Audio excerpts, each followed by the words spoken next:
Bonjour les amis, j'espère que vous allez bien. Les amis, dans la simulation que vous avez regardée, vous avez vu le petit contrôle à l'aéroport qui se passe toujours dans les aéroports des États-Unis, que ce soit New York, Chicago, Washington ou Los Angeles.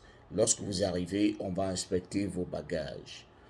Et comme vous le savez et comme vous l'avez vu dans la simulation, il y a certains produits qui ne sont pas autorisés à entrer aux États-Unis. Ok. Premièrement, c'est pour éviter que les microbes ne rentrent aux États-Unis, que les insectes revenant d'ailleurs ne rentrent aux États-Unis. Deuxièmement, c'est pour protéger l'agriculture américaine. Parce que lorsque vous arrivez, leur premier principe, c'est de faire en sorte que vous consommiez d'abord américain. Donc, c'est pour cela que certains produits ne passent pas aux États-Unis, notamment les fruits, notamment les plantes, les racines et autres, ne passent pas aux États-Unis.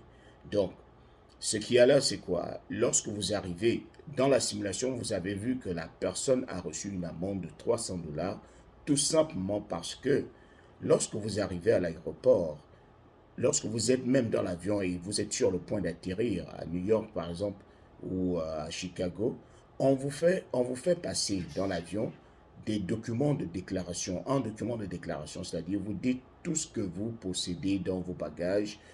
Si vous avez quelque chose d'illégal, prévenez déjà.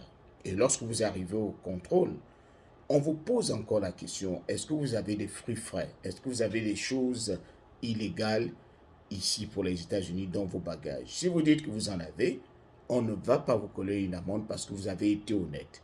Mais si vous dites qu'il n'y en a pas et qu'on contrôle, quand on met au scanner, on se rend compte que vous en avez, on vous colle une amende parce que vous avez menti aux autorités.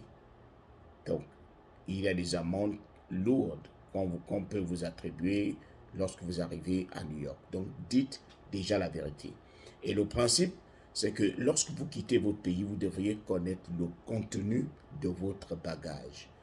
Chaque bagage, vous devriez savoir ce qu'il y a à l'intérieur. Si on vous donne un collier, il faudrait que vous sachiez ce que c'est et comment c'est présenté. Pour que lorsqu'on va vous poser des questions, que vous sachiez vous défendre. De peur de dire que vous ne savez pas ce que c'est. Et après, quand on fouille, on découvre que c'est un truc illégal. On va vous coller une amende. Et il peut même arriver qu'il y ait quelque chose de très, très dangereux. Donc, il faut toujours que vous fassiez votre sac vous-même. Il faut toujours que vous sachiez ce qu'il y a dans les bagages qu'on vous remet pour transmettre aux parents et amis et connaissances ici aux États-Unis. C'est important. Lorsqu'on voyage, on doit être très, très, très, très prudent. Très, très prudent.